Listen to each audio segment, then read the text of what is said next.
ধরেন আমাদের জমি, আমরা যেহেতু এটা একটা কমার্শিয়াল জোন, তো সেই ক্ষেত্রে এখানে 3টা জিনিস একসাথে আপনি পাবেন, শোরুম, হসপিটাল এবং হচ্ছে আপনার আবাসিক ফ্ল্যাট। তো শোরুমের দামেই আপনি 3টা পেয়ে যাবেন। কিভাবে? আপনি যদি এখন কিনে রাখেন, যেহেতু এখন আমাদের খালি জমি আছে, আমরা 30% সেল হওয়ার পরে কাজ শুরু করব, তো আপনি যদি এখন একটা শোরুম নেন, এটা যখন কাজ শুরু হবে, কাজ হতে হতে কিন্তু আপনি পরবর্তীতে এটা সেল করে দিতে পারবেন। এবং এখন যদি এটা কিনে রাখেন, আপনি 3টার সমান দাম পরবর্তীতে যখন কাজ শুরু হবে একটা শোরুম সেল দিলে আপনি সেই টাকাটা পেয়ে যাবেন। মানে এখন বর্তমানে 3টার যা দাম, পরবর্তীতে একটা শোরুমের দাম তাই থাকবে। তো সেই ক্ষেত্রে আমি বললাম যে আপনি এখন যদি একটা নেন, পরবর্তীতে বাকি যে দুটো থাকবে সেই দুটো আপনি ধরতে গেলে ফ্রি ভোগ করতে পারবেন। একদম তাই। সো যারা আসলে ইনভেস্ট, অনেকে চিন্তা করেন যে আমি আসলে টাকা ব্যাংকে ফেলে রাখছি, সো দরকার কি আপনি আসলে জমিতে ইনভেস্ট করে রাখলে আসলে আপনি কি পরিমাণ প্রফিট হচ্ছে সেটা তো বুঝতেই পারলেন। এখানে যেহেতু শোরুম আছে, শোরুমের মাধ্যমে আপনার একটা ইনকাম হবে।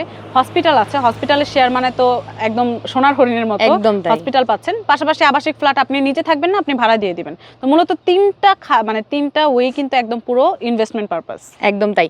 27.5 কাঠা ল্যান্ডের উপরে কততলা বিল্ডিং হচ্ছে? G+19 টোটাল 20 তলা বিল্ডিং প্লাস বেসমেন্ট থাকবে। ওকে, পার্কিংও তো থাকছে অবশ্যই। ওকে, সো চলে আসতে পারেন। মদিনা বিল্ডার্স অ্যাড্রেসটা বলে দেন। অ্যাড্রেসটা হচ্ছে আটি মডেল টাউন। এটা হচ্ছে আপনার মোহাম্মদপুর থেকে মাত্র 3 কিলোমিটার ভিতরে, বসিলা ব্রিজ পার হয়ে আটি বাজার, একদম আটি বাজারের সাথেই আটি মডেল টাউন। স্থানীয় নাম হচ্ছে সুজন হাউজিং। সুজন হাউজিং এর কমার্শিয়াল জোনের আমাদের ফার্স্ট রোডটাই হচ্ছে এটা এবং প্লট নাম্বার 4।